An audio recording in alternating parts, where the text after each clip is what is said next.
Ini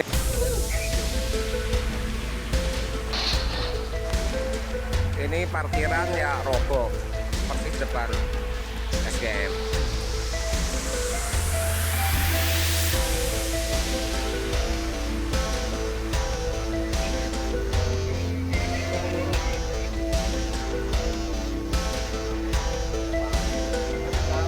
Teman-teman TRC Kecamatan Prambanan terjadi angin kencang. Nah, diawali dengan hujan deras. Kemudian di Prambanan dilaporkan khususnya di Desa Kemudo itu ada 3 lokasi yang terkena dampak angin kencang. Semuanya berada di depan pabrik SGM yang 2 warung punyanya Pak Cecep dan Pak Todi, dan 1 fasilitas mes dan parkiran punyanya Pak Haryadi. Nah, ini kemudian di sini juga kita dapatkan ada 3 orang yang terluka, namun mengalami luka ringan. Sudah dilakukan penanganan di puskesmas dan aman, alhamdulillah. Dan kemudian kita juga mendapatkan ada beberapa motor, kurang lebih 20 motor yang berada di atap yang roboh ini, tapi ya kebanyakan atau semuanya itu hanya rusak ringan, tidak terlalu berat. Dan kemudian lanjutnya kita dengan teman-teman dari damkar, dari PMI, dari relawan, kita melakukan evakuasi atap yang roboh ini agar tidak membahayakan orang yang nanti mungkin berada di bawahnya.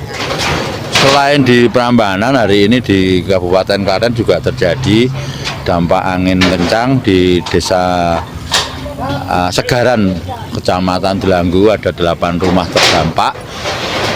Rusak ringan rata-rata adalah genteng yang berterbangan dan melorot, dan juga 1 rumah di Desa Pundungan, Kecamatan Juwiring. Hari ini kejadian menonjol yang telah dilaporkan dan telah diasesmen oleh BPBD. Kebetulan saya dari Pusdala BPBD, hanya 3 kecamatan itu.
informasi dari drivernya itu rem sebelah kiri yang gardan itu ngancing. Nah, kebetulan posisi turunan gardan sebelah kiri remnya nggak fungsi, yang ngancing lah itu tadi, ngerem mendadak langsung ambil ke parit sebelah kiri. Kebetulan langsung goyang kiri ke samping jembatan sini, Pak. Informasi seperti itu. Tapi sopir kondisi sehat? Alhamdulillah sopir kondisi sehat, sementara dirawat di RSU Salatiga. Ini rencana dari mana mau kemana ini? Rencana mau ke Boyolali ambil aksesoris kren TC di Wika Boyolali. Tadi unit dari Kudus.